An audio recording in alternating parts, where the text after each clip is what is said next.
आवाज आ रहा है? जी सर आ रहा है। चलो।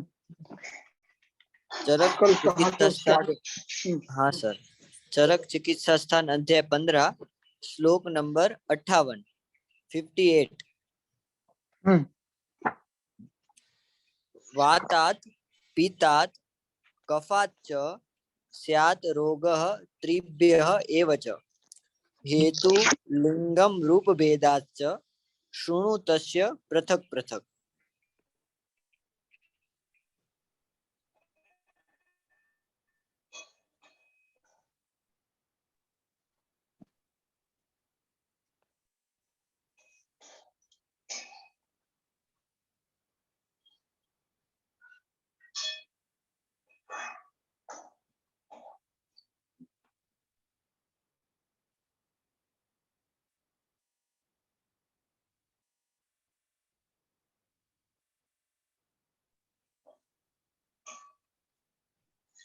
हेलो। जी सर आवाज आया? हाँ आ रहा है। चलो। ठीक है हाँ। सर। कल हमने ग्रहणी का स्वरूप देखा। ग्रहणी किसको कहते हैं? तो वहां पर प्रारंभ ऐसे किया है कि अग्नि दुर्बल होता है और उसके परिणाम स्वरूप फिर अंत में ग्रहणी भी दुर्बल होती है। अब इसकी संप्राप्ति कैसी होती है ये बताने का प्रयास ग्रंथकार इन सूत्रों में कर रहे हैं। इसको तो इस अधिकरण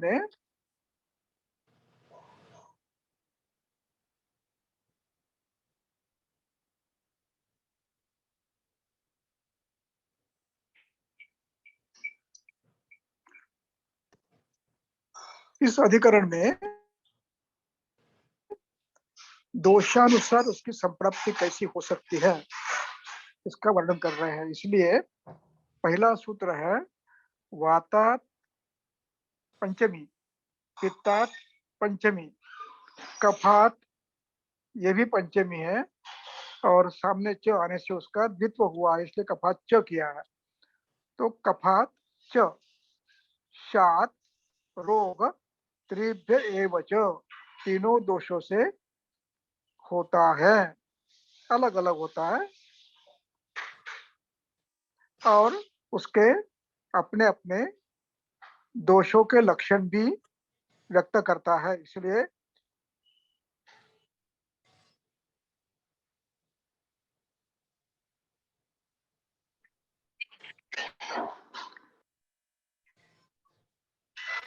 आवाज आ रही है ना?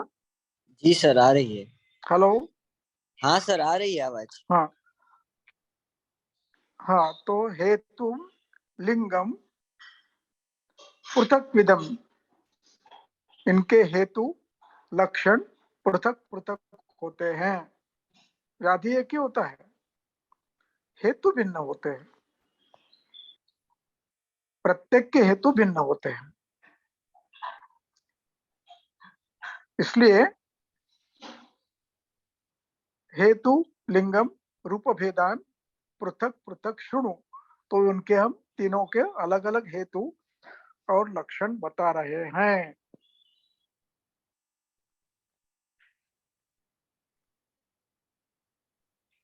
कटु हम्म।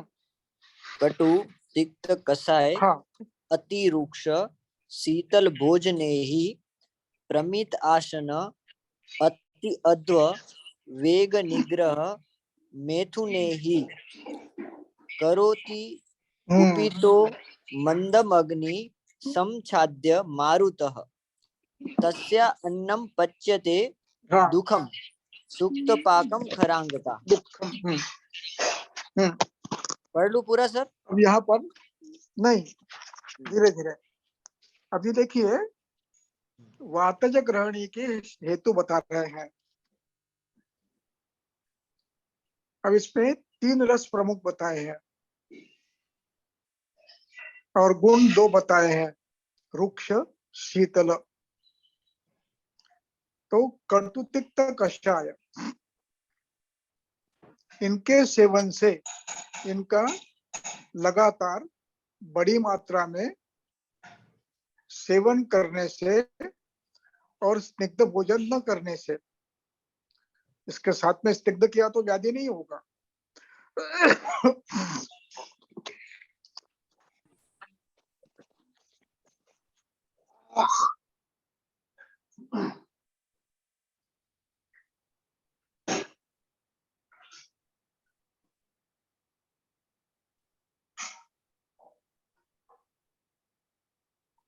यदि इनका सेवन बार बार करते हैं तो व्याधि होगा।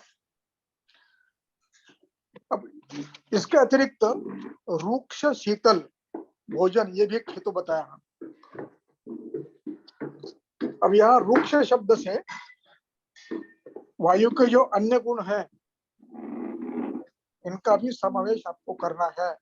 विशद, खर, परुष, शुष्क, लघु, इनका भी समावेश करना है। इनके समावेश किए बगैर ये नहीं होगा। भोजन ही प्रभिताशन, बहुत कम खाना। अनशन, कई दिनों तक उपवास करना। अध्वगमन, पैदल ज्यादा चलना। वेग निग्रह और अति मैथुन, इन कारणों से वायु कुपित होता है।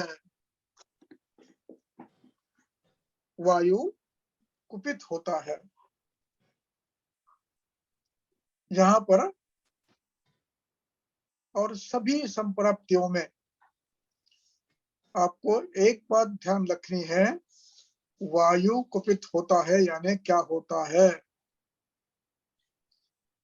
वायु कुपित होता है यानी शरीर, ये इन हेतुओं से,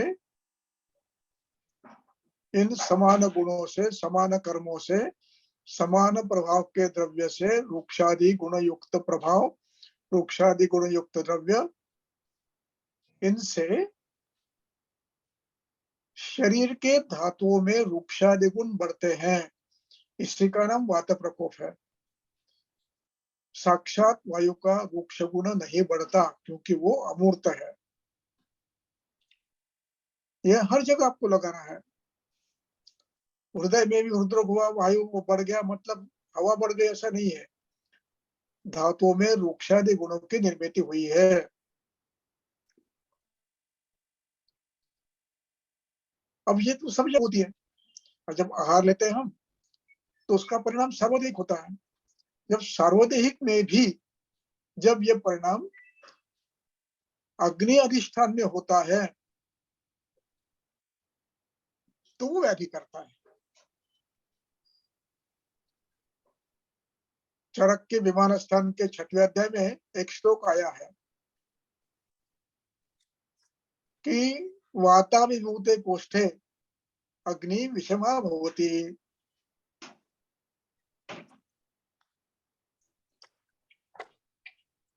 श्लोक नंबर विमान स्थान अध्याय 6 श्लोक नंबर 12।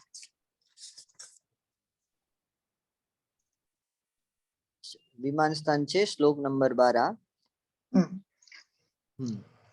वातलानां तु वाताभिभूते अग्नि अधिष्ठान है।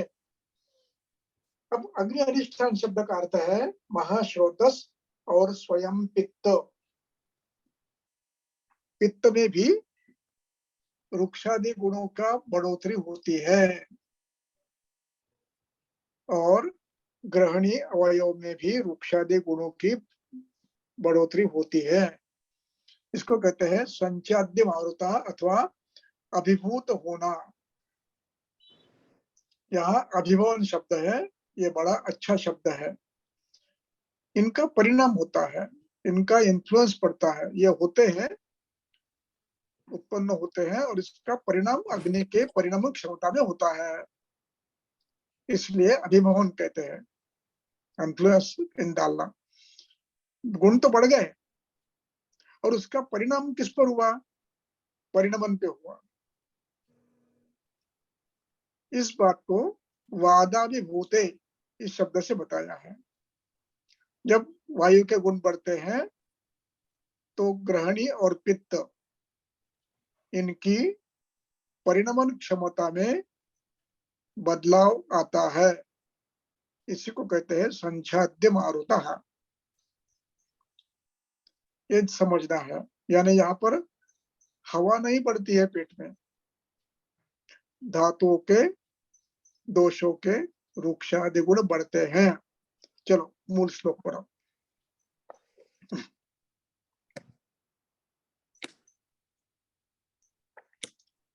ये भूलना नहीं है कभी, पूरे ग्रंथ में पढ़ते समय जहां जहां वातव्याधि होगा, ये ध्यान रखना, चरक का 12वां अध्याय, सूत्र स्थान का 12वां अध्याय, कि जिसमें यह बताया है कि इन हेतुओं का परिणाम धातुओं पे होता है, वायु पे नहीं। इस बात को भूलना नहीं कभी। मैं जब जब वातव्याधि या कोई वातरोग बताऊंगा तो उसकी याद फिर दिलाऊंगा मैं, क्योंकि कुछ लोग नए होते हैं, किसी ने वो अध्याय पढ़ा नहीं होता, वो व्याख्यान सुना नहीं होता है, तो उनके मन में ये संभव हो सकता है वायु बढ़ा यानी हवा बढ़ गई, ये भ्रम दूर होना चाहिए। तो करो तो कुपितो मंदम अग्नि संच्छाद्य मारुतः। अब यहाँ मन अग्निम संच्छाद्य मंदम मंदम अग्नि करोति, अग्निम संच्छाद्य मंदिम मंदिम अग्निम मंदम करोति। अब यहाँ संच्छाद्य सम अनुसर्ग है, छद धातु है, आवरण करना या प्रभाव डालना, तो उसका ये लेबंत हो गया, यानी करते हुए यह लगाकर लेबंत हो गया। तो कुपितः मारुतः प्रथम, अग्निम संच्छाद्य, संच्छाद्य सम का यह हो गया है, संधि में होता है। तो मंदम करोति, अब यहाँ विमान स्थान में विषम कहा है, यहाँ मंद कहा है। अब ये भेद कैसा है? तो ये समझना है हमें कि प्रारंभ में विषम होता है और वायु को बढ़ाने वाले हेतुओं का यदि अभ्यास चलते रहा तो उसका परिणाम अग्नि तो विषम होगा ही, और विषमाग्नि का परिणाम ये आगे जाकर ये होता है कि अन्न कभी परिणत होता है, कभी नहीं होता है, कभी होता है, कभी नहीं होता है, और ऐसे लगा बार बार यदि होने लगा तो एक बार अग्नि आहार का परिणमन नहीं हुआ तो उस आहार परिणाम अपरिणत आहार के परिणाम स्वरूप यदि अजीर्ण हो गया है और उस पर फिर दोबारा भोजन करता है दूसरे दिन, तो यह प्रक्रिया फिर वो अन्न पचता नहीं है, क्योंकि पहला ही अग्नि अजीर्ण अन्न से अवरुद्ध है और ये दोबारा कुछ खाया, तो ऐसे बार बार होने लगता है। अग्नि विषम हुआ, एक दिन विषम अग्नि का परिणाम अजीर्ण हुआ और वो अजीर्ण बलवान था, उस बलवान अजीर्ण में आपने उसकी चिकित्सा नहीं की, उसके ऊपर आपका लगातार अध्ययन चल रहा है, अजीर्णासन चल रहा है, अब जाकर अग्नि आमावृत बनता है। इसलिए इसको संच्छाद्य मंदिम मंदम करोति, मंद करता है। ये प्रक्रिया एक दिन की नहीं है। अग्नि विषम होगा यहां तक ठीक है।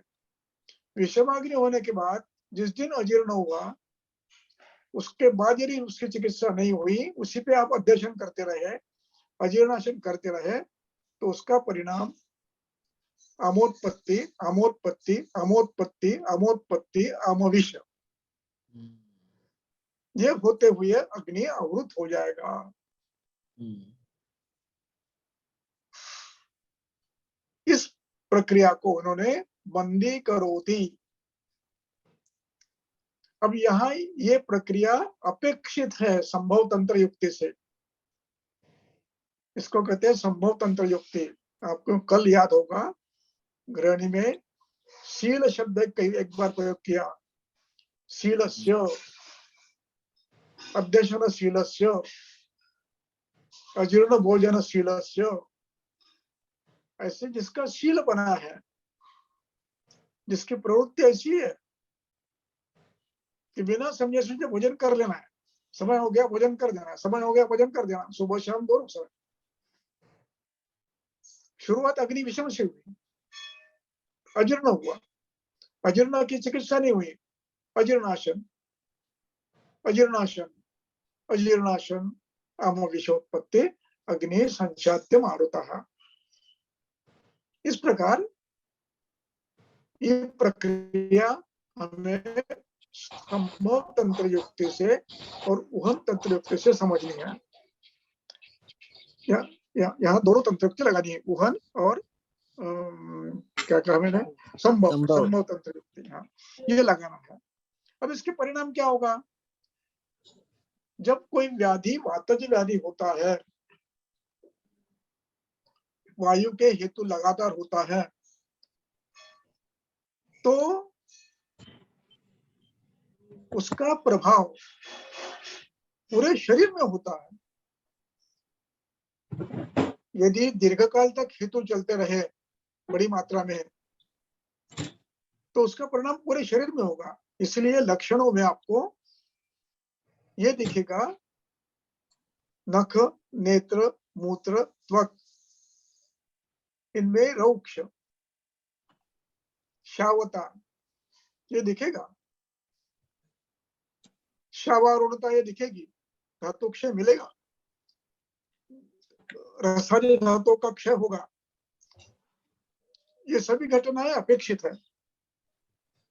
अब इसलिए जो लक्षण उत्पन्न हो गए वो सार्वदेहिक हो गए, केवल ग्रहण के नहीं हो गए। तो क्या होगा? कंठशोष, रस धातु का क्षय हुआ है, कंठशोष हो गया। मुखशोष वही कारण है, रस धातु का क्षय हो गया, कंठशोष। अब यहाँ पर क्षुत तृष्णा,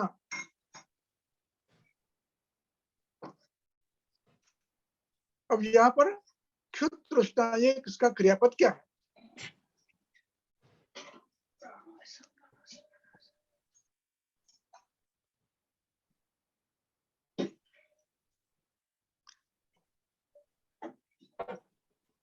यहाँ पर इसका कहीं भी क्रियापद का वर्णन नहीं है।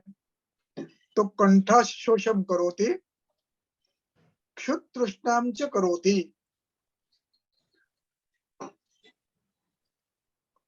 तिमिरम करोति, कर्णयोस्मनः विभवति। अब यहाँ पर क्षुत और तृष्णा, अब यहाँ एक जगह कर रहे हैं, क्षुत मंद होती है, अग्नि मंदी और बंदी कर होती है अग्नि, और यहाँ कह रहे भूख क्षुत है, भूख लग रही है। क्षुत तृष्णा दोनों उत्पन्न होती है। अब यहाँ यह समझना है कि इस व्यक्ति में यदि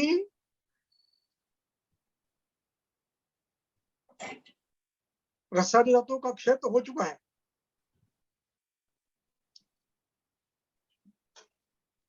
अग्निमंद हुआ है, और अग्निमंद होने के परिणाम अमावस्या की उत्पत्ति हुई है। अमावस्या उत्पत्ति का परिणाम पूरे शरीर में होगा। उसमें तृष्णा संभव है, अवरोध जन्य। एक तृष्णा संभव है, धातु क्षय जन्य। क्षुत कैसी संभव है? यहाँ महाश्रोतस अवरुत है, पित्त स्वयं वाताभिभूत है। अब यहाँ क्षुत कैसी हो सकती है? यहाँ क्षुत तृष्णा, ये दो शब्द आए हैं। तो इसका ऊहन करते हुए आपको यह समझना है, ये क्षुत, ये जो क्षुधा है, ये मिथ्या क्षुधा है। इसको क्षुधा का अनुभूति ये मिथ्या है, यानी वास्तव में अग्नि अवरुद्ध है, और अवरुद्ध होने के कारण उसको आहार पचाने में अपना समय गंवाना है, इसलिए क्षुद्ध हो नहीं सकती है। लेकिन अजीर्ण की मात्रा यदि स्वल्प हो और पित्त व श्रोतस अवरुद्ध न होते हो सभी, तो थोड़ी तृष्णा क्षुत उसमें आ सकती है। लेकिन क्षुत आ गई, इसका अर्थ ये नहीं होता है कि अग्नि उत्तम है। आपने सुना, आपको ध्यान होगा कि सुश्रुत सूत्रस्थान 46 में एक श्लोक में कहता है कि अजीर्णे भी जायते क्षुधा अल्पत्वात्। दोष, आवरण करने वाले दोष अल्प होने से तेज पथ आवरण नहीं करते हैं, इस अवस्था में क्षुध उत्पन्न हो सकती है। हर व्यक्ति में नहीं होगी। जिसमें प्रारंभिक अवस्था है, अजीर्ण होना प्रारंभ हुआ है, उस अवस्था में एक क्षुध हो सकता है, लेकिन शरीर में अजीर्ण है, और यह अजीर्ण विषवत निहंती, इसलिए ये क्षुधा मिथ्या क्षुधा है। ये एक कारण ध्यान रखना है। दूसरा कारण मैं बाद में बताऊंगा, समय आने पर, वो आगे आने वाला है, तो वहां बताऊंगा। तो यहाँ पर क्षुध ये मिथ्या क्षुधा है। अजीर्णे अपि अग्निपतन अवरुणोति, और इस अवस्था में क्षुधा उत्पन्न हो सकती है, ये ध्यान में रखना है। इसके बाद तिमिर, आंखों के सामने अंधेरा छा जाना, ये रस रक्त दोनों के क्षय का परिणाम है। इसमें इंद्रिया बाधित होती है क्षण भर के लिए। नेत्रेंद्रिय क्षण भर के लिए रस क्षय से, रक्त क्षय से, ओज क्षय से, श्लेष्मा क्षय से बाधित होकर तिमिर उत्पन्न हो सकता है। कर्णयो स्वनः, कर्ण में क्षेण यानी आवाज उत्पन्न होना, यह प्रारंभ होता है। यह भी संतर्पणोत्थ है, आमावृत व्यान है, आमावृत प्राण है। और पार्श्व रुक, वंशण रुक, ग्रीवा रुक, ये लक्षण भी होता है। अब ये क्यों होता है? ये नमस्कार जी, नमस्कार। और कैसे हो? बहुत बढ़िया। और कहाँ हैं महाश्रोतस आजकल? हाँ, मैं दुकान पर रहूंगा और क्या करना है? मेरा दुकान का ही काम है। हम्म। माइक बंद करो। और बताइए। माइक म्यूट कर दीजिए। माइक म्यूट करा। और इससे महाश्रोतस अमावृत होने के कारण वायु की गति, महाश्रोतस की गति कम होती है और प्रत्यक्ष मूर्त अपान वायु की गति भी कम होती है और ये जगह जगह वेदना देना प्रारंभ करता है रुकने के कारण। अनाह अधमान गुड़गुड़ायन, इसका परिणाम स्वरूप पार्श्वशूल वंशनशूल ये होता है। और ग्रीवा रुजा, ग्रीवा में भी शूल होना प्रारंभ होता है और ग्रीवा में ये शूल ये अमावृत वायु इस प्रकार का होता है। तो अभीक्ष्णम मात्रा में बलवान होता है ये। और विसूचिका, और इसमें विसूचिका भी हो सकती है। अग्नि जब अमावृत हो गया, अम की उत्पत्ति बार बार हो गई, तो आशुकारी विषय अम विषय होकर विसूचिका कर सकता है। अब ये लक्षण सभी अवस्थाओं के सम्मिश्र है। एक अवस्था है कि जो एक्यूट है, एक अवस्था है प्रारंभ है उसके है। ऐसे दोनों के लक्षण यथा हेतु यथा अवस्था हमें समझ लेने हैं। उसी के साथ वृत पीड़ा, वृक्षुल जो होता है, और ये वृक्षुल या वृक्षशूल का अर्थ है उरस्थान में शूल। ये उदावृत के कारण होता है, यानी महाश्वेतस में अपान वायु अवरुद्ध होने के कारण जो अनुलोमित नहीं होता है, तो ये उरशूल भी करता है।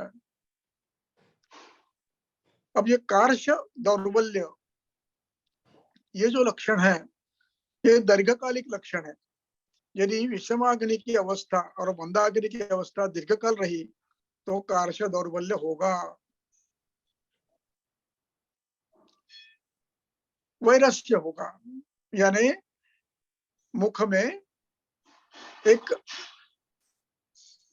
जो मुख का नॉर्मल स्वाद रहता है वो जाकर कशैला या तीखा या कड़वा ऐसे भिन्न भिन्न स्वाद का हो सकता है, तो उसका नाम वैरस्य। मूल जो प्राकृत रस है मुख का विशद स्वच्छ ऐसा, वो जाकर परिवर्जित होकर लिपलिपा चिपचिपा मधुर ऐसे हो सकता है, विरस होता है। विरसम, ये विरस का वी रस, इसका कृदंत है वैरस्य। परिकर्तिका, अब देखिए है ग्रहण अवस्था है, अग्निबंध हुआ और परिणाम है परिकर्तिका। ये परिकर्तिका संतर्पण जन्य है, यानी अजीर्ण जन्य है। ये जो अजीर्ण बार बार हो रहा है इसका मूल कारण था वायु हेतु कटुत्यक्त कषा, मूल कारण। उसके बाद अजीर्ण और अजीर्णशील और उसका परिणाम अमविष। अब इसका परिणाम तीनों दोष का प्रकोप। आपको याद होगा अजीर्ण भोजन का परिणाम त्रयो दोष युगपत प्रकोप आपद्यते, तीनों दोष कुपित होते हैं परतंत्र रूप में। इसमें पित्त भी कुपित होता है और इस पित्त कुपित होने का परिणाम यह होता है उदरदाह, कंठदाह, गुददाह और परिकर्तिका। इसका परिणाम, ये जो अमविष्य का परिणाम जब रस रक्तवह तक पहुंचता है तब परिकर्तिका होती है। यानी अजीर्ण की अवस्था कई दिनों तक चलती रही, तीनों दोषों का प्रकोप होता रहा, तो इससे रक्त दुष्ट होकर परिकर्तिका हो सकती है। इस तरह से आपको ये ध्यान में रखना है। मैं ये इसलिए कह रहा हूं कि परिकर्तिका की चिकित्सा में भी अजीर्ण भोजन अध्यशन ये हेतु प्रमुख है, हेतु प्रमुख है।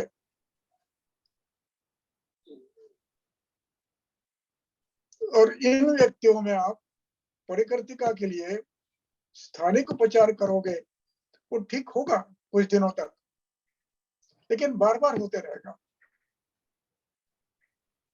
आपने जात्यादि घृत लगाया, मधुष्ट घृत लगाया, जात्यादि तेल लगाया, कुछ ये और कुछ किया, हो जाएगा, लेकिन ये बार बार होता रहेगा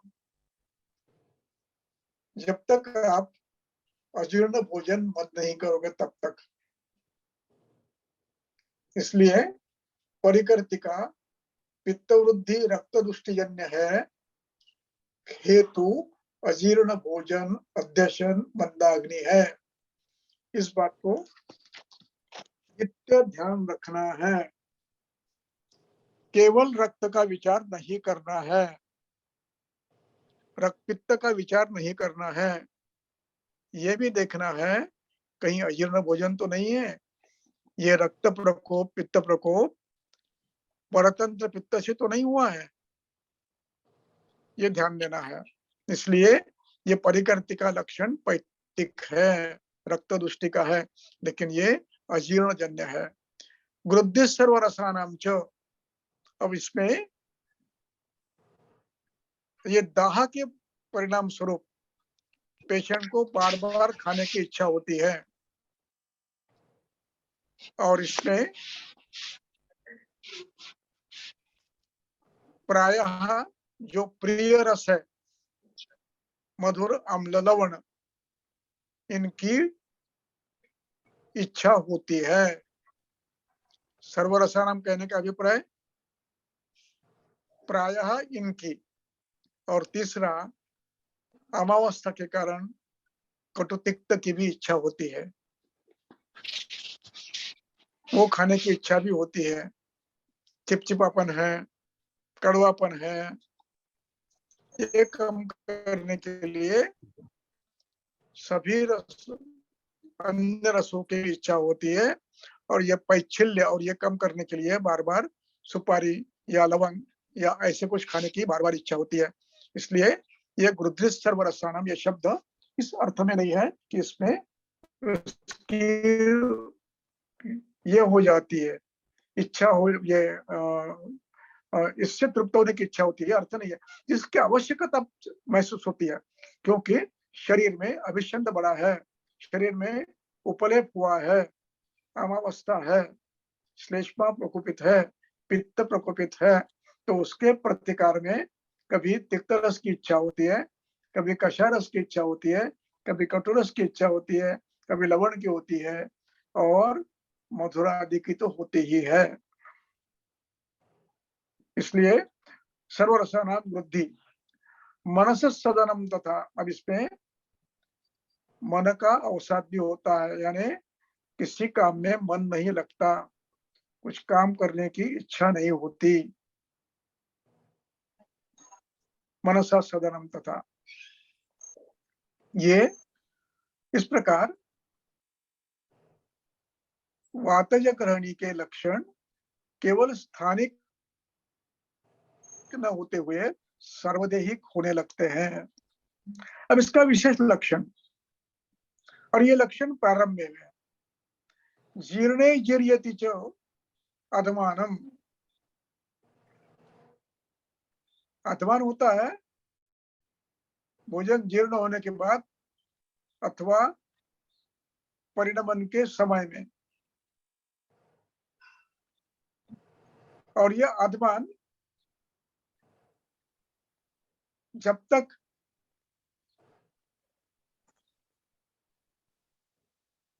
निरामावस्था आएगी नहीं आएगी तब तक चलता रहता है।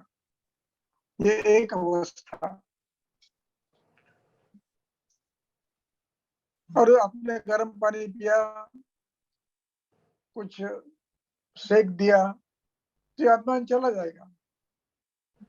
ये प्रथम लक्षण है। दूसरा लक्षण आत्मा यह है, भुक्ते स्वास्थ्योपैधि च, यानी जहां पर आम लक्षणों की अवस्था न्यूनतम है, कम से कम है, वहां पर प्राथमिक अवस्था में और अंत में भी या चिकित्सा के क्रम में भी भोजन करने के बाद महाश्नोतस की गति बढ़ते हुए ये वायु का अवलोकन होना प्रारंभ हो जाता है। इसलिए भुक्ते स्वास्थ्य उपैधि, ये हर व्यक्ति में नहीं होगा। जहां अमावस्था अधिक है वहां पर आप अधमान है करके आप भोजन दोगे या कुछ दूध पिलाओगे या कुछ खिलाओगे, वो और बढ़ेगा। ये सब में नहीं होगा। ये विशिष्ट अवस्था का लक्षण है, अमोदोष प्रबल नहीं है, सामान्य है। तो कुछ गर्म चीजें खाओगे तो अधोलोमन होना प्रारंभ हो जाता है। कुछ गर्म खाना खाया, अधमान कम हो जाता है। इस प्रकार इसे समझना है। और बलवान दोषों में यह अधमान उल्टा बढ़ता है। बलवान अमावस्था में यदि आप उसको कुछ खाने पीने के दोगे, गर्म पानी देगे तो कम हो जाएगा, धीरे धीरे थोड़ा थोड़ा तो कम हो जाएगा। लेकिन आप भुक्ते स्वास्थ्य उपैधि के शब्द को अर्थ लेकर यदि आप उसको भोजन दोगे तो वो बढ़ेगा। किसमें? जिसमें दोष प्राबल्य है। जहाँ दोष प्राबल्य नहीं है वहां भोजन गरम गरम भोजन करने के बाद अधोलोमन हो जाता है। भुक्ते स्वास्थ्य उपैधि, ये अवस्था तीनों अवस्था में, प्रारंभिक, चिकित्साकालीन और चिकित्सा में अमोपचन होने के बाद, ये अवस्थाएं तीनों अवस्था में ये अवस्थाएं आ सकती है। इसलिए अब इसका परिणाम क्या होता है? देखिए, अनाह है, पार्श्वशूल है, वंशनशूल है, हृदपीड़ा है। इस अवस्था में ये व्यक्ति ये समझता है कि मुझे गुल्म हुआ है, मुझे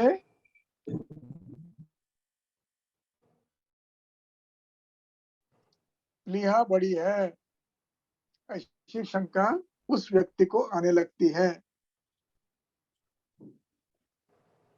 वैद्य को भी आ सकती है परीक्षण के पूर्व।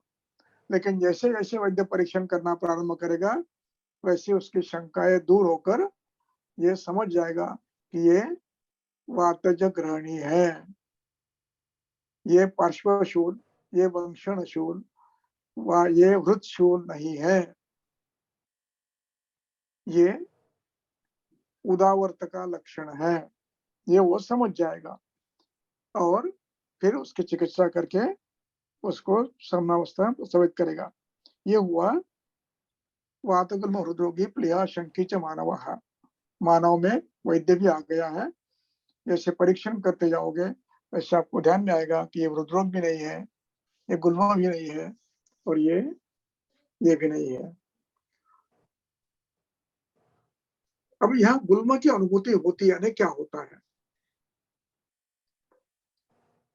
गुल्मा की अनुभूति होती है इसका एक उदाहरण यह है, एक लक्षण यह है कि पेट में हवा भरने के कारण सीधा बैठने में कष्ट होता है। बैठने में यानी झुककर बैठने में पेट पे प्रेशर आया तो तकलीफ होती है, सीधा बैठना पड़ता है।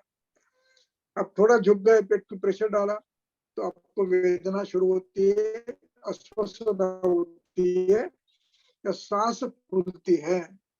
और ये लक्षण उदर गुल्म दोनों में आता है। स्वल्पे भी चेष्टते श्वासः, और अल्प भोजन करने पर भी श्वास लगता है, और उदर में अनुभूति होती है कोई दबाव डाल रहा है, इसलिए ये शंका आती है ये कि मुझे कहीं गुल्म तो नहीं हो गया है, ये शंका आती है अधमान के कारण और दोष संचय के कारण शरीर में यह अनुभूति होकर झुककर बैठने में आपत्ति होती है, सीधा बैठना पड़ता है, कभी कभी चलने के बाद सांस फूलती है, और बैठने के बाद भी कभी कभी सांस लेने में आपत्ति होती है, इसलिए ये शंका आती है। हाँ, अब अगला शब्द महत्व का है। शिरात दुखम द्रवम शुष्कम तनु आमम च शब्द फेनवत् पुनः पुनः सूयेत वर्चः। इस बात को समझना है। ये लक्षण ग्रहणी की अंतिम अवस्था आने के कई दिन पूर्व यह अवस्था आती है वातज ग्रहणी में। कौन सी अवस्था है? मल प्रवृत्ति थोड़ी थोड़ी होती है और जब तक नहीं होती तब तक वेदना देती है। गुड़गुड़ उदरशूल अधमान दुखम। अब मल प्रवृत्ति कभी शुष्क होगी,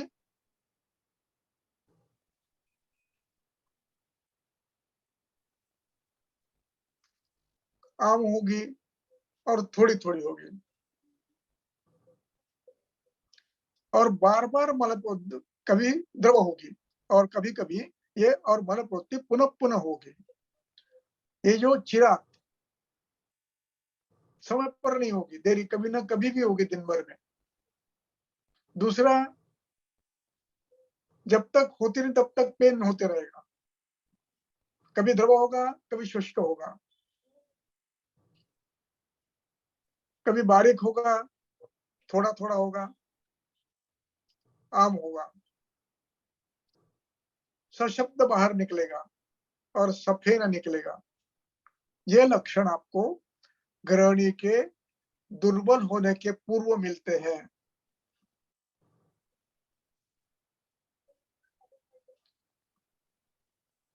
और इसमें परिणाम ये होता है कि इस कारण रोगी स्वभावतः भोजन कम कर देता है, डर के मारे जाता ही नहीं है, परिणाम भी होता है, इसलिए कम भोजन करता है। इसलिए अजीर्णावस्था जो है वो बढ़ती नहीं है, वो स्टेबल है। आमावस्था स्टेबल रहती है, ज्यादा बढ़ती नहीं। और यदि ये पेट भर खाने लगा तो ये मुश्किल है, फिर ये बढ़ता जाएगा व्याधि, फिर उल्टी विसर्जिका ये होते रहेगा। और जब तक ये नियंत्रित खाना खाता है तब तक उसको छर्दी भी नहीं होगी, विसर्जिका भी नहीं होगी। लेकिन चिरात द्रवम शुष्कम आमम सदुखम श्रवती, ये लक्षण आते रहेंगे। ये लक्षण ये बताते हैं कि मूलतः ग्रहणी वाताभिभूत होने के कारण उसकी गति कम हुई है। दूसरा, ये आमाभिभूत होने के कारण जो भी मल निकल रहा है वो सुखपूर्वक निकलता नहीं है और उसके परिणाम स्वरूप थोड़ा थोड़ा अल्प अल्प सफेद सशब्द होता है, और जब तक ये पेट साफ नहीं होता तब तक वेदना देता रहता है। ये वातज ग्रहणी का प्रारंभिक स्वरूप है, ग्रेड 2 का। यह हमें ध्यान देना है। इस समय औषधियों का प्रयोग करने का मोह होता है, लवण बस कर देंगे, हिंगवश तक देंगे और कुछ देंगे, होता है। पर प्रयास अवस्था देखकर करने में आपत्ति नहीं है। हमें क्या करना है? हमें पहला विचार करना है, ये कोष्ठ को हम निराम कैसे करेंगे।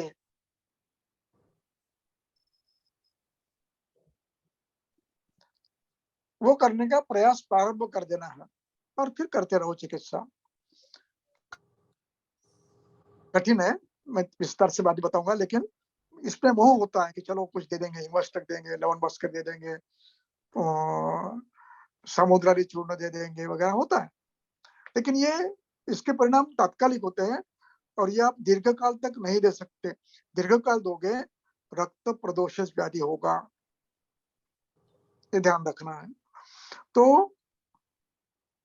ये हुआ वातज अग्नि दृष्टि का और उसके परिणाम स्वरूप वातज ग्रहणी का प्रारंभिक रूप, स्टेज 2। इस अवस्था में रोगी ठीक होता है। यह हुआ वातज ग्रहणी का स्वरूप। आगे चलो, जी सर। अब पैत्तिक ग्रहणी पे जाएंगे। जी सर। पढ़ो पढ़ो।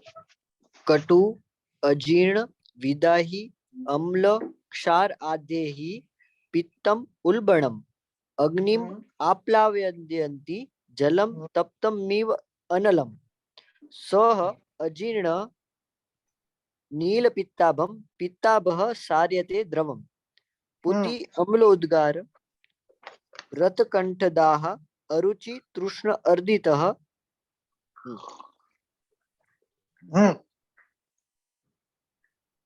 फिर कफर। हाँ बस ठीक है, ठीक है। तो अब यहाँ पर ध्यान देने की बात यह है कि विमान स्थान के 6वें अध्याय में जो पित्त दुष्ट अग्नि अधिष्ठान का वर्णन किया है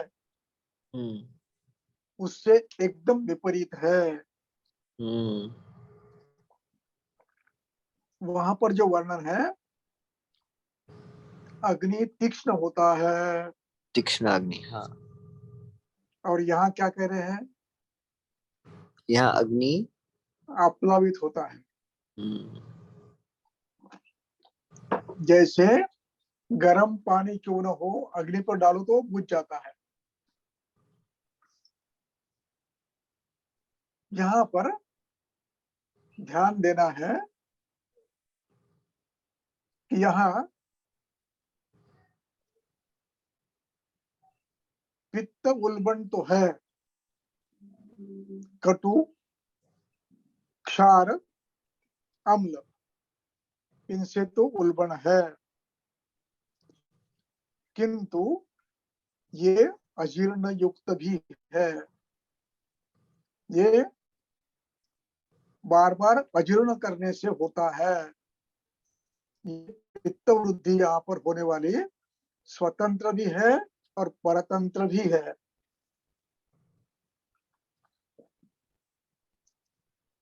दोनों है एक। और दूसरा यहाँ पर महत्व का विषय है, वो ये है कि कटु तीक्ष्ण उष्ण खाते हुए जो व्यक्ति, उसका शील कटु लवण उष्ण क्षार अम्ल सेवन का जिसका शील है, उसको प्यास ज्यादा लगती है और ये द्रवपान ज्यादा करता है। और इसका परिणाम ये पित्त कटु उष्ण इसके साथ साथ द्रव गुण से भी बढ़ता है। यथा स्वमचते पुष्णन्ति देहे द्रव्य गुणाः पृथक। हमने घरानी में हमने देखा, पार्थिवम पार्थिवानेव, अप्यान एव शेषाव से पृष्ठशः।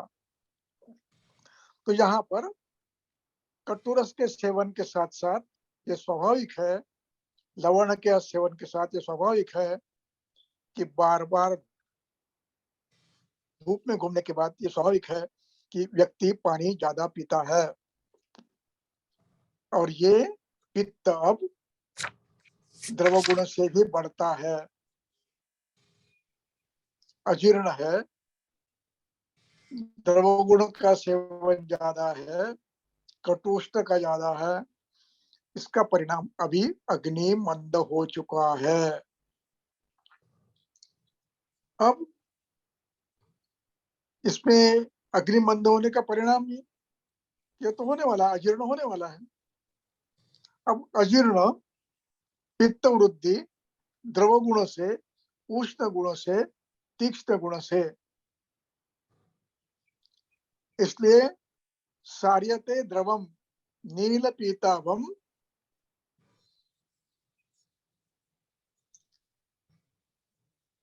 पीतावह सार्यते द्रवम, नील पीत या पीत वर्ण के मल की प्रवृत्ति करता है, और इसके साथ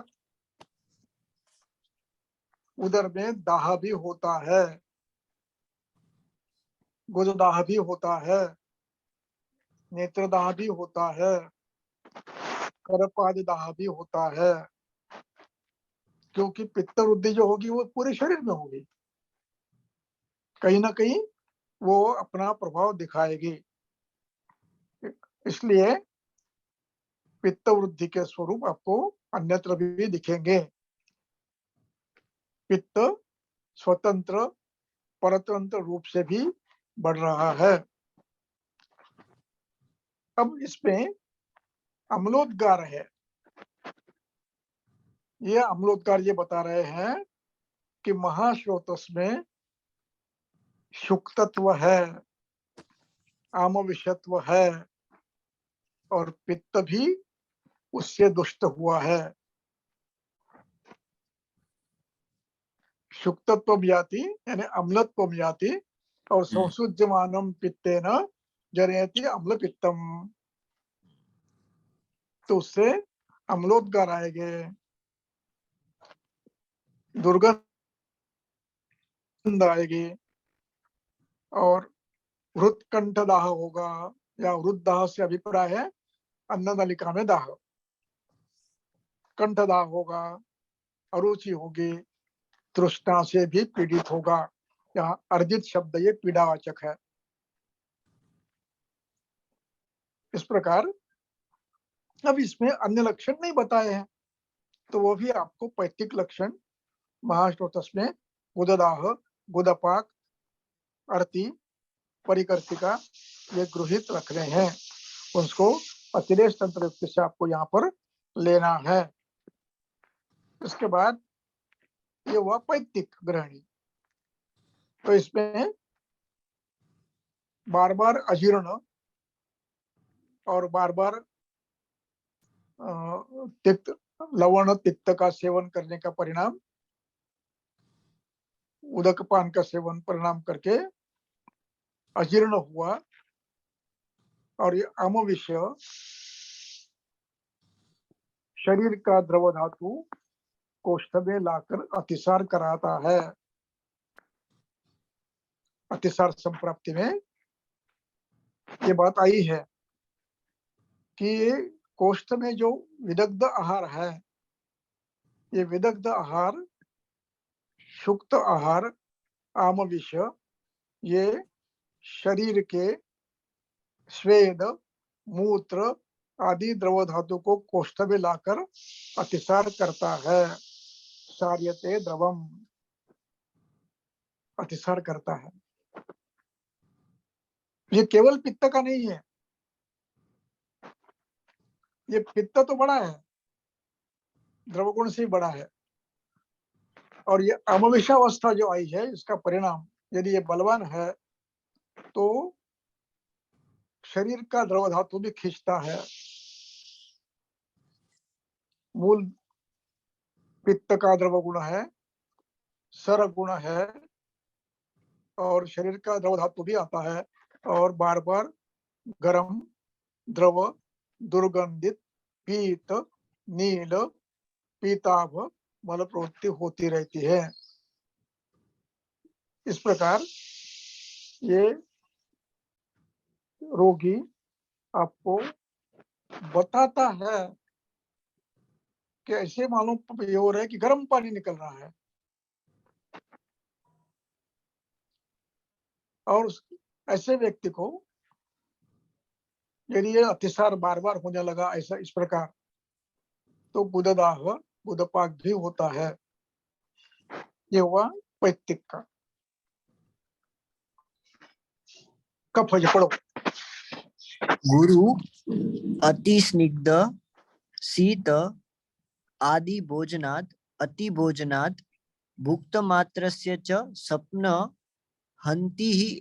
स्वप्न ही हन्ति अग्नि कुपित कफः तस्य अन्नं पच्यते दुःखं हल्लास च छर्दि आरोचकाः आशोपदेह माधुर्य कास स्थीवन पिनसाः हृदयं मन्यते स्त्यानम् उदरं स्तिमितं गुरु दुष्टः मधुर उद्गारः सदनं त्रिषु हर्षणम् भिन्न आम श्लेष्म संसृष्ट गुरुवर्च प्रवर्तनम् अकृशस्य अपि दौर्बल्यम् आलस्यं च कफात्मके। बस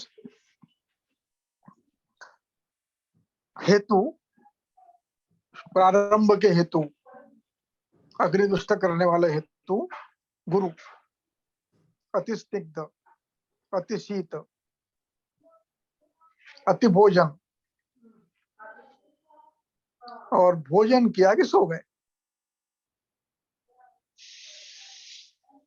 अब यहाँ पर ध्यान रखो एक शब्द नहीं है। कौन सा?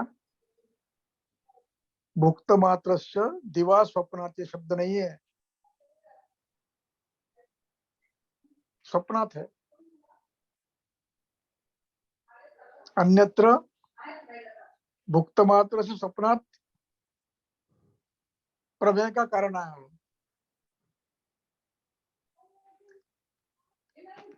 और एक कारण यह आया है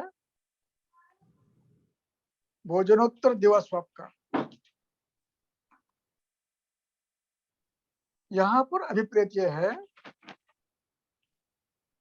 कि दिवास्वप तो कारण है ही और रात्रि में भी आप भोजन के बाद तुरंत यदि बेड पे पड़ जाते हो तो यही अवस्था होने वाली है। आपको 6 बजे भोजन करना है, 8 बजे सोना है, 8 बजे भोजन करना है, 10 बजे सोना है। ये समय आपको देना है। क्यों? जब आप उस समय गतिमान रहोगे तो ये प्रथम अवस्था पाक का श्लेष्मा शरीर में वितरित होगा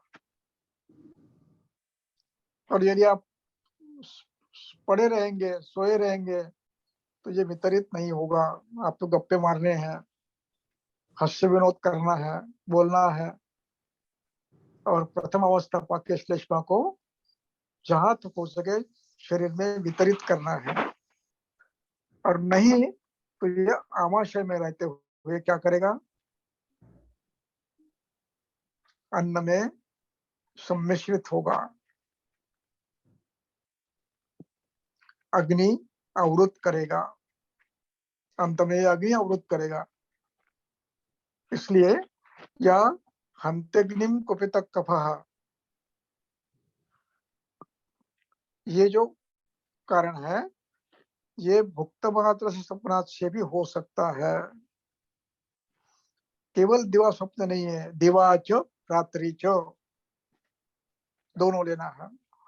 तो हंत्यग्निम कुपित कफः तस्यान्नम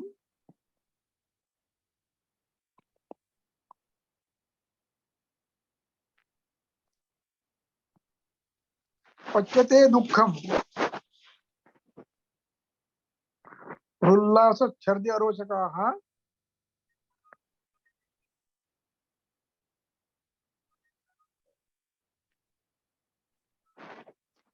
अब यहाँ पर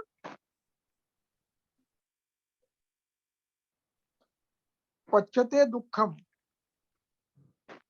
तस्य अन्नम पच्यते दुःखम। अब इसमें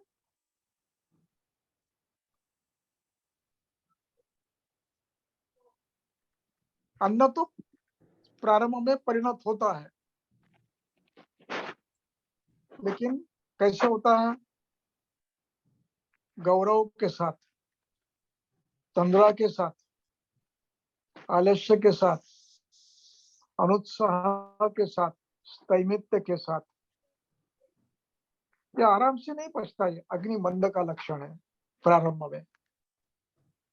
इसलिए उदरम स्तिमितम गुरु, उदर स्तिमित होता है, गुरु होता है। दुखम पच्यते, ये प्रारंभिक अवस्था है। ये अवस्था है, सभी लक्षण सभी अवस्थाओं के सम्मिश्र है, तो ये प्रारंभ है। अब ये अवस्था दीर्घकाल तक रहती है तो अस्योपदेह, माधुर्य, कास, स्थीवन, पीनस, इन लक्षणों की निर्माण होने लगती है। ये व्यक्ति अग्निमंद हुआ है, अभी ग्रहणी व्यक्त नहीं करता, ग्रहणी की उत्कट अवस्था व्यक्त नहीं कर रहा है, लेकिन अन्न का परिणमन नहीं हो रहा, सकष्ट हो रहा है। और सकष्ट हो रहा है, इसका परिणाम यह है कि बार बार नियमों का ज्ञान न होने से रोगी अजीर्ण भोजन करते रहता है। चलो समय हो गया, भूख नहीं लगी तो क्या होगा, खा लेंगे, चलो, ऐसे गलतियां करते रहता है। और इसका परिणाम जाकर फिर अग्नि की ग्रहण की तृतीय अवस्था या चतुर्थ अवस्था आ सकती है। यह अवस्था द्वितीय अवस्था है। इस अवस्था में श्लेष्मा बढ़ते रहता है, सामश्लेष्मा बढ़ते रहता है, और वो अस्योपदेह, माधुर्य, कास, स्थीवन, पीनस ऐसे विविध स्रोतों के व्याधि करना प्रारंभ करता है। हृदय मन्यते स्त्यानम, परिणाम यह हो गया कि यहाँ पर हृदय में भी ऐसा अनुभूति होती है कि भारीपन है। यहाँ हृदय में कहने का अभिप्राय उरस्थान और आमाशय में है, महाश्रोतस में है। मन्यते उदरम स्तिमितम, उदर में स्तिमित यानी गति कम हो गई है ऐसी अनुभूति होती है, और भरा हुआ है ऐसी अनुभूति होती है। और इसके साथ साथ दुष्टो मधुर उद्गार, इसके साथ साथ मधुर उद्गार आते हैं, वो भी दुष्ट यानी गंध के साथ, भोजन के गंध के साथ। जब जब आपके पास पेशेंट आता है कि मुझे डकार बहुत आ रहे हैं, कहीं भी हाथ लगाओ डकार आते हैं, शरीर में हाथ लगाओ, कहीं भी सिर पे हाथ लगाओ डकार आते हैं, ये अम्लोदगार है तो पैतृक है,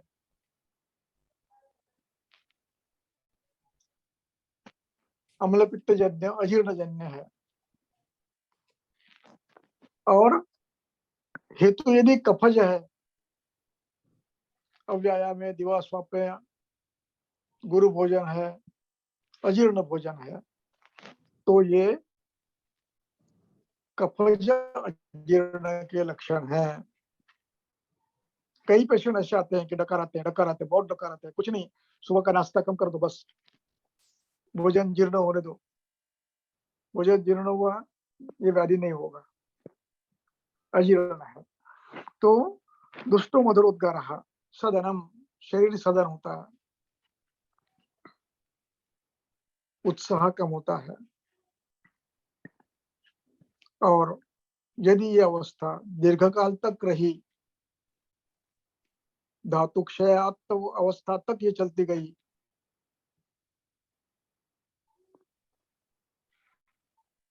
तो पौरुष कम होगा। इसलिए स्त्रीषु अहर्षणम शब्द आया है।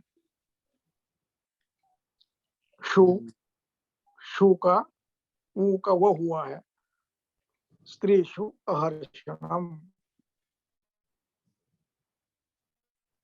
ये साहिक लक्षण है। इस पे धातु क्षय होना संभव है। दो कारण, एक कारण अग्निमंद है, पोषण नहीं हो रहा है। दूसरा कारण श्लेष्मा अवरुद्ध करता है स्रोतसों को। रसोपिनाश्च रक्ताय मांसाय कुतय वस्तु, पूर्वोक्त के कारण रस धातु रक्त में भी नहीं जाता है, तो मांस कहाँ से बनेगा, और मांस में नहीं जा रहा तो शुक्र कहाँ तक बनेगा। यह अवस्था दीर्घकालीन है, तत्कालीन नहीं है, सद्योकालीन नहीं है। जो व्यक्ति दीर्घकाल तक ऐसे कफज व्याधि से पीड़ित रहता है, तो उसमें ये आना संभव है, ये ध्यान रखना है। तो मैंने दिल्ली में ये पेशेंट देखा, एक दिल्ली में, जब वो कौन सी संस्था है ना, all India institute of Ayurveda कुछ है, वहां मैं क्लास ले रहा था। और मैंने उस समय मैंने उनको ये कहा था कि आपके हॉस्पिटल में हम पढ़ा रहे हैं, तो आप पेशेंट को ले आइए, ओपीडी के आए हुए तो पेशेंट को ले आओ। तो पेशेंट को ले आए, उसमें मुझे एक पेशेंट आया, वो इस प्रकार का था, संतर्पणजन्य स्त्रीषु अहर्षण।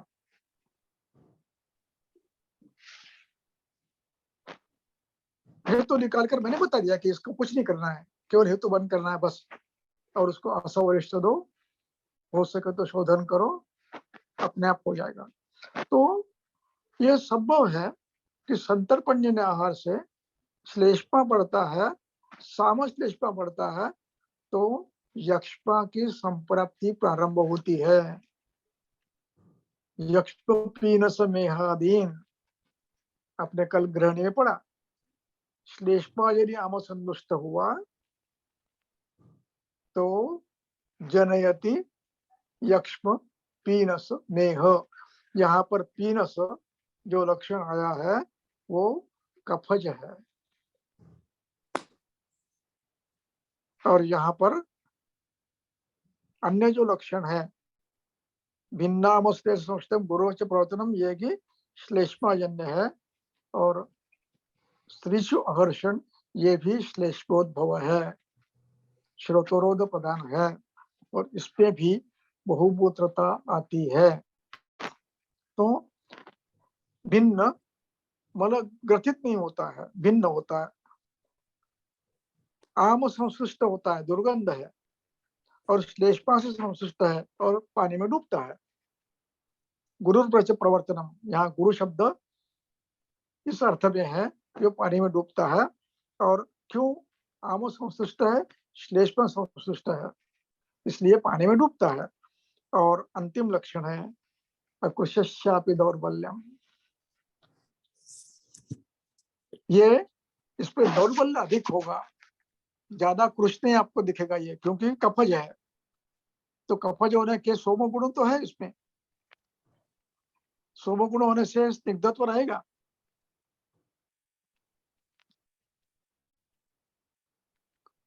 वातज कृशकता नहीं आएगी, लेकिन दुर्बल होगा। धातु धीरे धीरे क्षीण होते जाएंगे, जैसे प्रमेय में होता है। प्रमेय में बढ़ता है, बाकी कुछ नहीं, न तो था इतरे धातु, वैसे श्लेष्मा बढ़ता है, इतर धातु बढ़ते नहीं है। इस प्रकार इसमें अकुशस्यापि दौर्बल्यम, आलस्यम च कफात्मक, ये कफज ग्रहण के लक्षण है।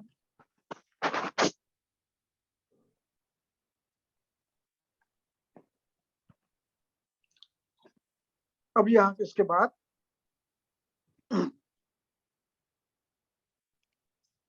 पढ़ो, यत एकात्तर पढ़ो। हाँ, यतः च अग्निः पूर्वम् उद्दिष्टः रोगानिके चतुर्विधः तं च अपि ग्रहणीदोषां संवर्ज्य प्रचक्षमहे। पृथुक हाँ वातादीनि निर्दिष्ट हेतुलिंग समागमे त्रिदोषं निर्दिशेतेषां भेषजं शृण्वन्तः परम्। हाँ, अब इसके बाद ये तो अग्निबंध का बता दिया आपको उन्होंने, ये सब तीनों में अग्निबंध होता है। यश्च अग्नि पूर्वम उद्दिष्ट चतुर्विधा, रोगानिक में अध्याय है, रोगानिक अध्याय विमान स्थान में, उसमें 4 प्रकार के अग्नि बताया है, मंद, विषम, तीक्ष्ण, सम, चतुर्विधा। इनको भी समझ छोड़कर बाकी सबको ग्रहणी दोष मानना चाहिए आपको, इसको ग्रहणी दोष मानना चाहिए। इसका अभिप्राय यह है, इसके बाद ग्रहणी हो सकता है, ग्रहणी की चतुर्थ अवस्था आ सकती है, तो उसको भी आपको ग्रहणी दोष मानकर ही चिकित्सा करनी है। विषमाग्नि, तीक्ष्णाग्नि, मंदाग्नि, और हेतु उसके अपने अपने पृथक पृथक हो गए, लिंग प्रत्येक के पृथक पृथक हो गए। उस आधार पर ग्रहणी को आपको उन 4 अग्नियों को समझना है। समाग्नियों का तो लक्षण क्या हो गए, विषमाग्नियों का तो क्या हो गए, ये देखना है, हेतु देखना है, और शरीर दोषों के लक्षण देखना है। इसलिए पृथक वातादि निर्दिष्ट हेतु लिंग एकत्र देखना है समागम में, और त्रिदोषम निर्दिष्ट तेषाम, और इनके हो सकता है त्रिदोषी भी हो, तो उसको भी आपको समझ लेना है। इस प्रकार यहाँ ग्रहणी की संप्राप्ति का एक भाग, यानी अग्नि दुष्ट कैसे होता है, ये बता दिया है। और इसके बाद का जो भाग है तो पिछले 4 श्लोकों में बताया है, दुर्बलाग्नि बला दुष्टा तु आमम इव विमुंचति। और पहली दूसरी अवस्था बताई है कि उसमें वमन होता है, छर्दी होती है, विसूचिका होती है, धातु क्षय होता है, कभी मल प्रवृत्ति द्रव होती है, कभी घन होती है। ये जो ये है, ये द्वितीय अवस्था है, और ये प्रथम अवस्था यानी अग्निमंद होता है। अग्निमंद, उसके परिणाम 2, इसका तीसरा परिणाम दुर्बलाग्निबलादुष्टा, और अंतिम परिणाम अमम एव विमुंचति। इस प्रकार गृहिणी का पूरा विषय संप्राप्ति का यहाँ समाप्त होता है। क्या समय हुआ है? सर अभी 12:20 हो रही है। 12-20 हो रहे हैं। चलो अभी चिकित्सा प्रारंभ करते हैं। इसके पहले अतिसार का, वातज अतिसार का चिकित्सा अध्याय में श्लोक निकालो। जी सर। चरक चिकित्सा स्थान अध्याय 14 श्लोक नंबर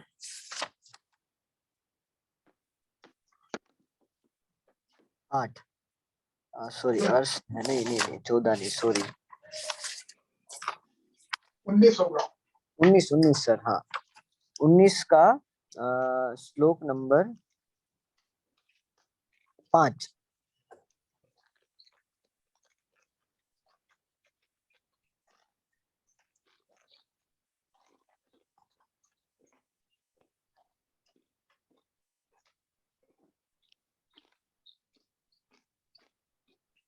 हाँ, अथ अवर्कालं वातलस्य वात आताप व्यायाम अति मात्रे निषेविणः रुक्ष अल्प प्रमित अशिनः तीक्ष्ण मध्य व्यवाय नित्यस्य उदावर्तयः यतः च वेगान वायुः प्रकोपम् आपद्यते पक्ता च उपहन्यते स वायुः कुपितो अग्नैः उपहते मूत्र स्वेदो पुरीश आशयम उपहते ताभ्यां पुरीशम द्रवीकृत्य पुरीश अतिसाराय बस, यानी पुरीश द्रव अतिसार में कैसे होता है ये बताया है। उसमें ये बताया कि अग्निमंद होता है, अग्नि का उपहनन करता है। पहले अग्निमंद होता है, फिर अमोत्पत्ति होती है, अमविष उत्पन्न होता है, और इसका परिणाम यह होता है कि शरीर में से द्रव धातु स्वेद और मूत्र इनके अंश पुरुषाशय में जाकर मल को द्रवित करते हैं। यही अवस्था ग्रहणी में भी हो सकती है। इसलिए सार्यते द्रवम, बार बार विसूचि का होना, बार बार द्रव प्रवृत्ति होना, ये इसमें भी हो सकता है, ये ध्यान रखना है। और इसको अतिरेक तंत्र युक्ति से सबको लगा, तीनों को लगाना है, वात पित्त श्लेष्मा को लगाना है। चलो अपने ग्रहणी के चिकित्सा में आओ। चरक चिकित्सा स्थान 15 श्लोक नंबर 73।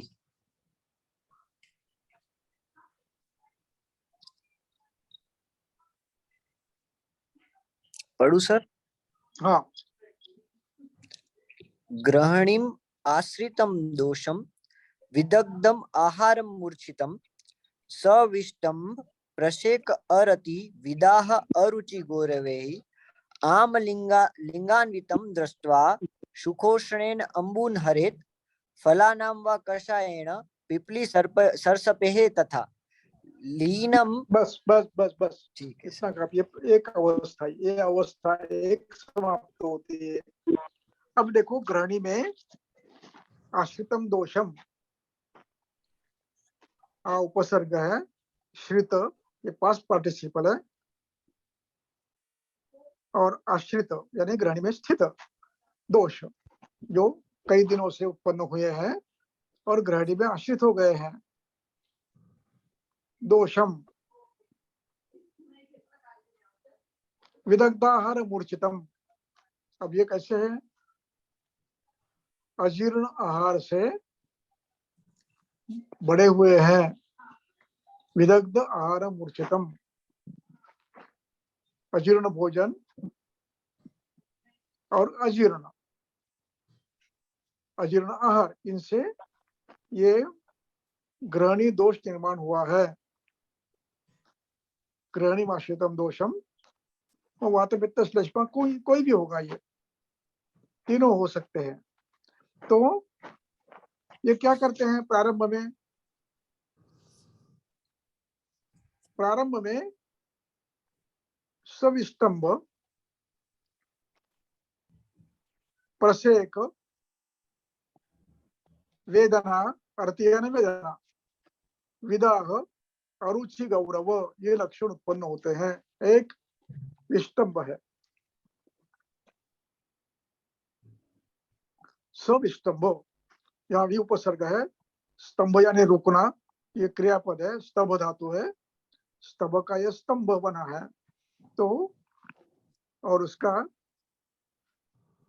स का, ये स्तंभ में स है, उसका श बनता है, उसके नियम है। तो विस्तंभ यानी रुकना, प्रसेक मुंह में पानी आना, अर्ति उदर वेदना, शिरोवेदना, कटिवेदना इत्यादि, और विदाह, यहाँ विदाह लक्षण तीनों ग्रहणी में आ सकता है, तीनों ग्रहणी में आ सकता है, क्योंकि अजीर्ण भोजन से तीनों दोषों का परतंत्र प्रकोप होता है। इसलिए वातज वेदना, अम्लोद्गार, विदाह, गौरव, ये सभी लक्षण आपको मिलेंगे। अर्ति भी है, विदाह भी है, गौरव भी है। और इन लक्षणों को देखते हुए आपको समझना है ये आम लक्षण आमलिंगान्वित है। ये अवस्था में जो लक्षण दिख रहे हैं ये आवलिंग है, आवलक्षण है। दृष्टवा, दृश्य धातु का त्वांत है, यानी पास्ट पार्टिसिपल है। देख कर, क्या करना है आपको? उष्णेन अंबुना उद्धरेत, गर्म पानी पिलाकर सर्दी करवा दो। और हो सके, आवश्यक हो तो थोड़ा सा बदन फल दो, 1 ग्राम 2 ग्राम,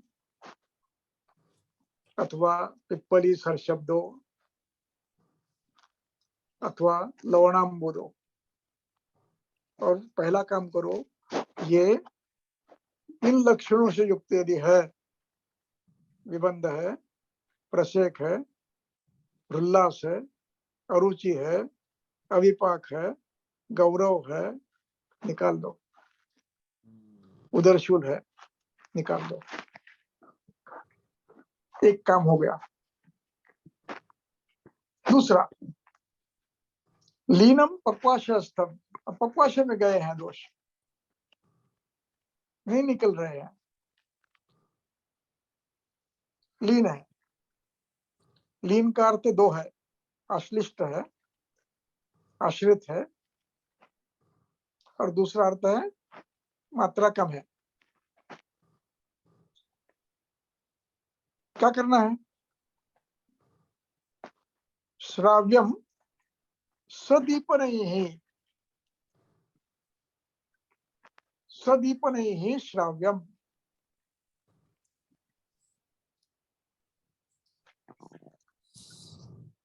यहाँ श्राव्यम शब्द का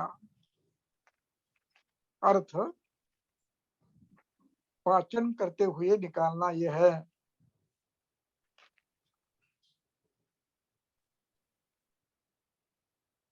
और उसमें सदीपन ही, जो द्रव्य पाचन भी हो, दीपन भी हो, ऐसे द्रव्यों से निकालना है। उसमें शुंठी उत्तम द्रव्य है, हरित की उत्तम द्रव्य है। अब इनकी पद्धति क्या है? आपने वमन दे दिया, पहले 2 दिन विश्राम दो, 2 दिन क्या करो? विश्राम दो, मुद्गयुष दो, तर्पण करो। और अब जो श्राव्य देना है, ये मृदु द्रव्यों से देना है, यानी ज्यादा बलवान द्रव्य नहीं देना है, क्योंकि आपने वमन करवा लिया है, पेशेंट और गल जाएगा। एक। दूसरा, यदि आप ऐसी अवस्था नहीं है कि अभी हमें इसको विरेचन देने की है, नहीं हो रही, हिम्मत नहीं हो रही, या अवस्था नहीं है, तो आपको 2 मार्ग अन्य है। एक, कुछ दिनों तक उसको मंडप या विलेपी के आधार पर लाकर उसको बल बढ़ाओ, तर्पण दो, और उसके साथ फिर आप बुधवर्ती दो। बुधवर्ती देकर आप ये कर सकते हो, तो उसमें 1-2 मोशन आएंगे, ठीक हो जाएगा। तो लेकिन इसके पहले यह आवश्यक है कि आप रोगी का बल थोड़ा सा को भी संचित करेंगे। आज वमन दिया, कल विरेचन दे दो, ऐसा नहीं करोगे आप। और दूसरा कि बिना वमन दिए विरेचन भी नहीं दोगे आप। अब बिना वमन दिए आप विरेचन के स्थान पर आप वर्ती दे सकते हो, वमन बिना दिए विरेचन नहीं दे सकते हो। यदि दोगे, श्लेष्मा नीचे आएगा, ग्रहणी प्रवाहिका उत्पन्न करेगा। इसलिए यहाँ पर पक्वाशयस्थ आम को दीपन पाचक द्रव्यों से, शुंठी जैसे द्रव्यों से धीरे धीरे निकालना है, थोड़ा थोड़ा निकालना है, विरेचन नहीं देना है। शुंठी देकर थोड़ी थोड़ी निकालना है। बड़ा श्राव्य नहीं करेंगे, चलो गंधर्व भरित की दे देंगे, 2 मोशन नहीं, ऐसे नहीं करना है।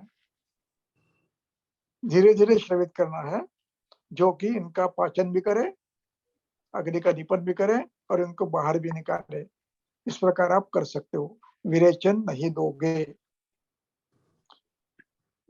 श्राव्य और विरेचन में फर्क है। श्राव्य में उनको धीरे धीरे नीचे ढकेलना, उनका श्राव करना, यह अपेक्षित है। विरेचन में द्रवित करके निकालना यह अपेक्षित है। तो यहाँ द्रवित करके विरेचन करना नहीं है, तो यहाँ को आपको धीरे धीरे उनको पाचन करते हुए, दीपन करते हुए आगे आगे निकालना है। ये प्रक्रिया आपको करनी है। यदि बल अच्छा है तो आप ये तुरंत कर सकते हो, और बहुत ही दुर्बल है तो थोड़ा 2 दिन बलवान आहार देकर, मंडप या विलेपी यूष देकर आप बल प्राप्ति के बाद ये श्रवण का काम कर सकते हैं। क्यों कि दुर्बल व्यक्ति में आप जो श्राव्य देंगे, हो सकता उसका कोष्ठ मूलतः पता नहीं आपको कैसे, बल कैसा है पता नहीं। यदि थोड़े से द्रव्य से ज्यादा वेग आ गए तो पेशेंट थक जाता है, कभी कभी कोलैप्स भी हो जाता है।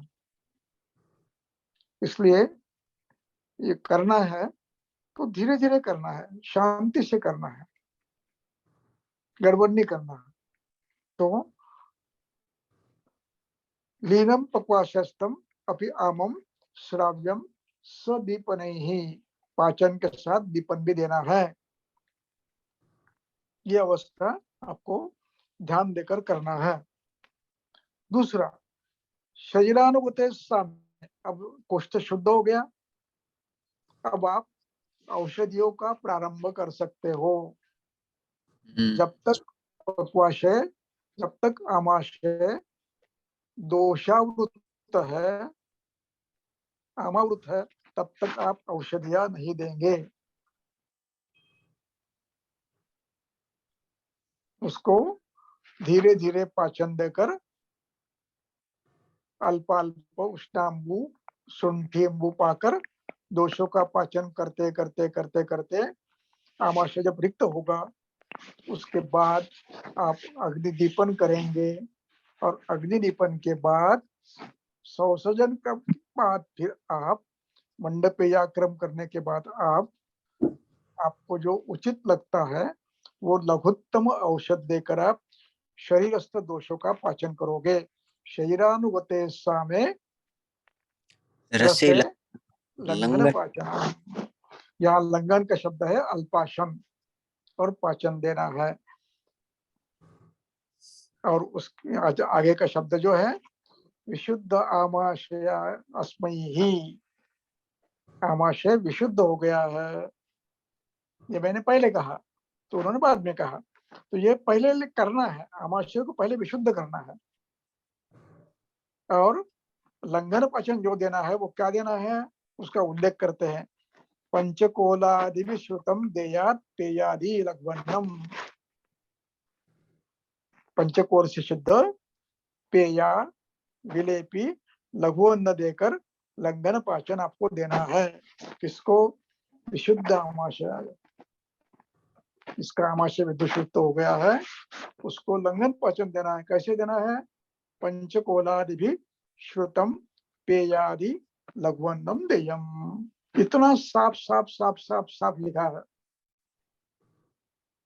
कोई संभ्रम नहीं रखा मन में। इस पद्धति से आपको करना है। अब ये चिकित्सा किसकी हो गई? ग्रहणीम आश्रितम दोषम विदग्धाहार मूर्छितम, इसकी चिकित्सा हो गई। अब हमें निर्णय करना है कि ये वातज ग्रहणी था या पित्तज था या कफज था। अब चिकित्सा में परिवर्तन आता है। अब तक की चिकित्सा सामान्य थी, तीनों की, तीनों की सामान्य थी।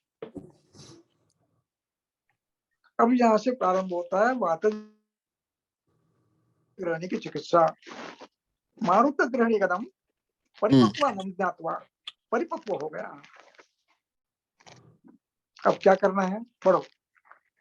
ज्ञात्वा तु परिपक्व आमं मारुत ग्रहणी गदम दीपनीय युतम सर्पिः पायेत अल्पशोभिषक।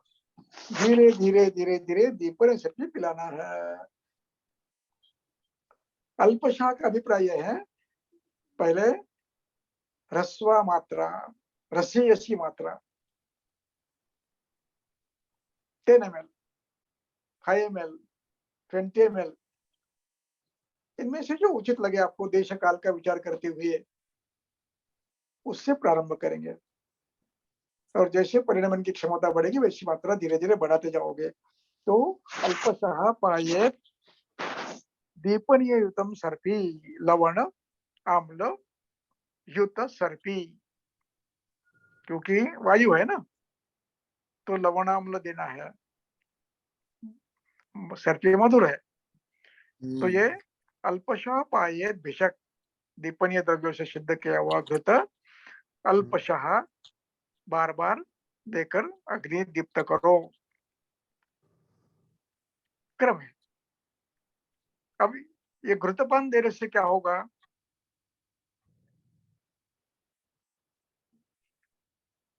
किंचित सदुक्षिते तो अग्नौ, अग्नि संयुक्त हो गया, अग्नि संदूषित हो गया है। आहार लेना प्रारंभ कर दिया है। अब इसको आप निरूह कर सकते हो। त्रयम त्रयम वा संस्नेह स्विन्नाभ्यक्तम निरूहयेत।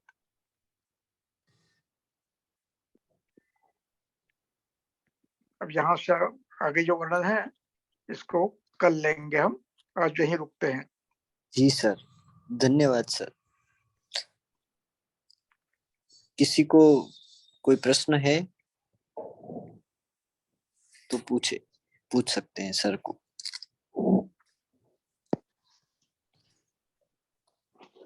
सर अभी प्रश्न पूछ सकते हैं? हाँ हाँ पूछो। सर एक प्रश्न ऐसा था कि लीनम पक्वाशयस्थ आम है जो, इसका क्राइटेरिया किस प्रकार से निश्चित होगा सर? ये कैसे लक्षण होंगे जिसमें दोष जो है वो पक्वाशयगत है, लीन है? और हाँ, पक्वाशयगत और लीन, अल्प लक्षण, थोड़ा थोड़ा शूल है, थोड़ा गौरव है, तो ये पक्वाशयस्थ किंचित दोष है।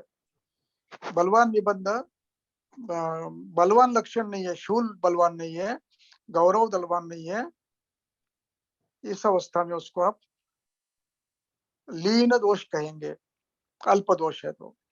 और दूसरा लीन शब्द का अर्थ है जो निकल नहीं रहे हैं, दूसरा अर्थ है जब दोष निकलते नहीं है और लेकिन वेदना कम दे रहा है, अस्वस्थ हूँ, बड़ा कोई ये नहीं है लेकिन अस्वस्थ है, तो इस अवस्था में आप उसको आप पाचन द्रव्यों से पाचित करके अनुलोमित कर सकते हो। यहाँ आरोग्य देकर नहीं निकालना है, यहाँ पाचन करके धीरे धीरे पाचन करके निकालना है। लवण देकर, शुंठी क्वाद देकर ऐसे धीरे धीरे पाचन करके निकालना है, इस पद्धति से निकालना है। तो लीन का अर्थ यहाँ पर यह है कि अल्प दोष और अल्प मात्रा में कष्ट देने वाले दोष, लेकिन अस्वस्थता है तो उसको आप पाचन दीपन द्रव्यों से पाचित करके अनुलोमित अम्ल द्रव्य से अनुलोमित कर सकते हो। जी सर, धन्यवाद।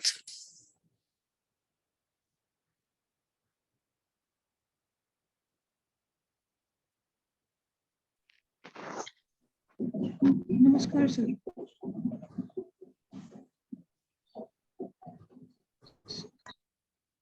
सर नमस्कार सर। नमस्कार। सर एक रुग्ना 40 साल की फीमेल है, वो उनको पहले आहार से, सुबह के पहले आहार से उनका बीपी एकदम फॉल करता है, और बाकी के जो 2 महीना उसमें उनको ऐसा नहीं होता, और यूरिन इनकॉन्टिनेंस भी रहता है। इसको हम किस दृष्टि से देखेंगे कि क्या हो रहा होगा शरीर में?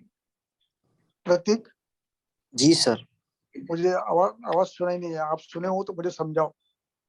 सर इनके एक पेशेंट है हम्म, जिनको सुबह बीपी ऐसे हाई हो जाता है, ऐसा बोल रहे हैं। कुछ पेशेंट के बारे में पूछना चाह रहे हैं वो, मतलब केस के बारे में। बीपी लो हो जाता है पहले मील से। बीपी लो हाँ, पहले जो पहला आहार अन्न है उससे लो होता है, जो सुबह का खाते हैं एकदम से गिरता है।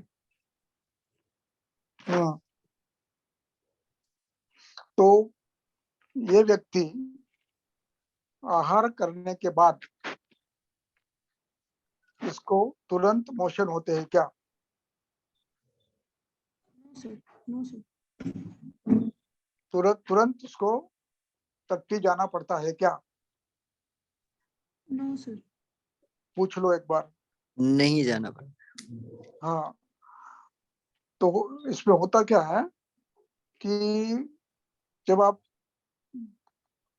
भोजन करते हैं तो कोष्ठ की गति बढ़ती है, और कोष्ठ की गति से दोषों का अनुलोमन होता है, पाचन भी होता है, अनुलोमन भी होता है। हाँ, और इसके परिणाम स्वरूप कभी कभी घंटे में, आधे घंटे में वायु का अनुलोमन और मल का अनुलोमन होकर कोष्ठ रिक्त हो जाता है। और यदि अवर सत्व और दुर्बल व्यक्ति है तो इसका परिणाम एकदम एओर्टा का प्रेशर कम हो जाता है। एओर्टा पर जो यह है प्रेशर है वो कम हो जाता है, और अकस्मात डायरेक्ट होकर ब्लड प्रेशर कम होता है।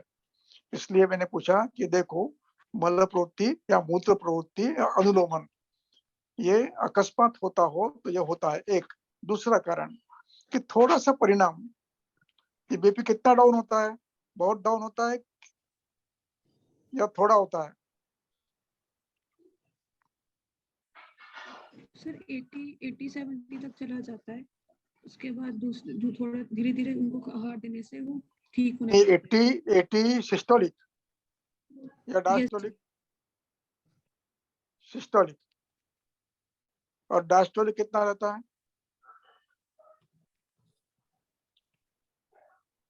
Hello, hello. डायस्टोलिक कितना रहता है? सिस्टोलिक कितना, डायस्टोलिक कितना?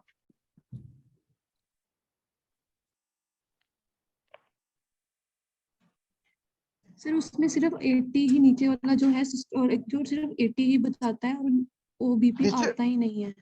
यस नीचे सर। वाला नीचे वाला 80 यस है। सर। हाँ? यस सर, ऊपर वाला नहीं शो करता उसमें।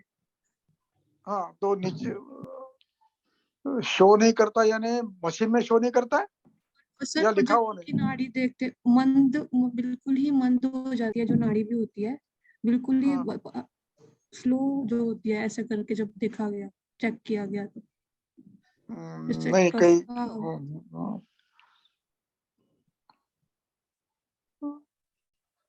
हाँ, तो ये 80 ये सिस्टोलिक है, बराबर है? यस ये सर। ऊपर का है, और सर डायस्टोलिक दिखाता ही नहीं। Yes sir. हम्म। ये कोई अन्य दवाइयाँ खा रहा है क्या? यस सर, पहले इनको एलोपैथिक मेडिसिन चली हुई थी, अब बंद है। कौन सी दवाइयाँ कौन सी चल रही है? उसकी मुझे नहीं सर, उसकी मुझे हिस्ट्री नहीं मालूम। मैंने ये पेशेंट ओपीडी में अपने टीचर के साथ देखा था, नहीं, उसकी हाँ, हिस्ट्री ये नहीं, नहीं मालूम। नहीं, नहीं, उसकी पूरी हिस्ट्री लो। वो शायद कहीं अन्य औषधियाँ खा रहा है जिसका परिणाम होकर उसके वेसल डायलेट हो रहे हैं। तो हो सकता उसको कार्डियक प्रॉब्लम हो, और कार्डियक प्रॉब्लम के लिए उसको कुछ दवाइयां दी हो अथवा डायबिटिक हो तो इसके परिणाम करके हो सकता है। तो ये पूरी हिस्ट्री आवश्यक है उसकी। ओके सर, ओके सर, धन्यवाद सर। चलो धन्यवाद। जी सर, धन्यवाद सर। बंद करूं? जी सर।